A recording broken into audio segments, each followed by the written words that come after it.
fortified Nigerian military base. Now, listen and see the sort of what it meant. I don't know exactly if they put these bandits or who is encouraging them, but at least for the first time, I'm seeing the Nigerian army and the Nigerian Air Force collaborate to teach these miscreants the lesson of their life. Just listen. They say that when a goat dances in front of a hyena, it is not bravery, it is suicide. And yesterday, a group of terrorists in Borno State found out exactly what that means.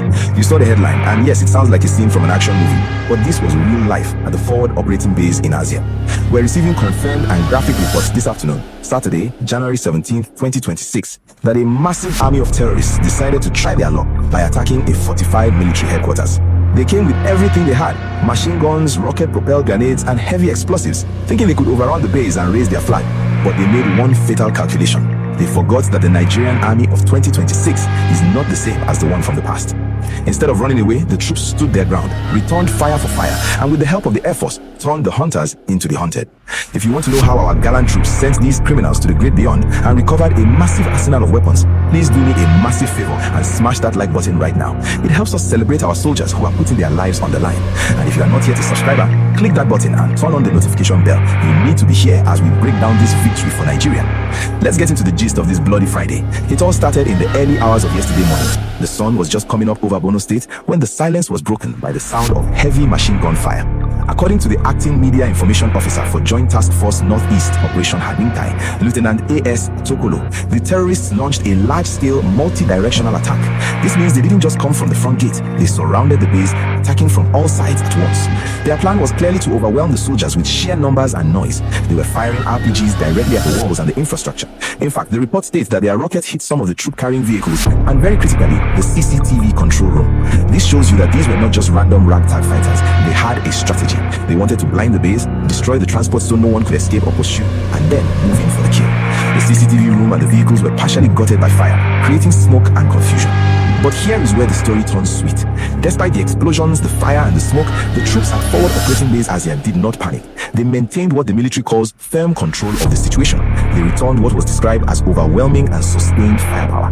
Imagine the scene: soldiers taking cover behind sandbags, bullets flying over their heads, the heat of the burning vehicles on their backs, yet they kept firing. This firefight lasted for over an hour, 60 minutes of non-stop shooting. That is a lifetime when you are in battle. But the terrorists could not breach the perimeter. They tried, but they met a wall of resistance that was harder than rock. And then the game changer arrived, the Kings of the Sky. The statement confirms that the air components of the Nigerian army and other aerial platforms were called in. This is why we always talk about the importance of air superiority.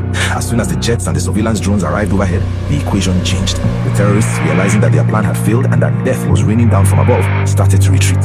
But you cannot run from a bird that sees everything. The report says that persistent intelligence, surveillance, and reconnaissance platforms immediately tracked the fleeing terrorists.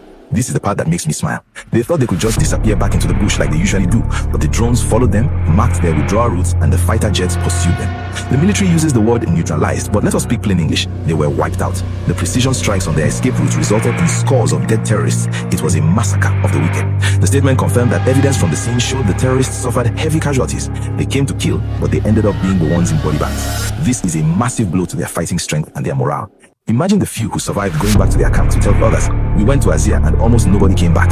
That fear is a weapon on its own. Now let's look at what they left behind, because this tells us a lot about their intentions. After the smoke cleared, the troops conducted a mop-up operation and recovered a frightening amount of weaponry.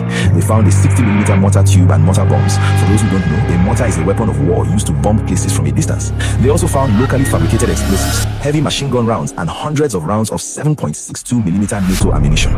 This was not a kidnapping mission. This was a siege. They came prepared for a long war, but they couldn't last more than an hour against the firepower of the Nigerian state.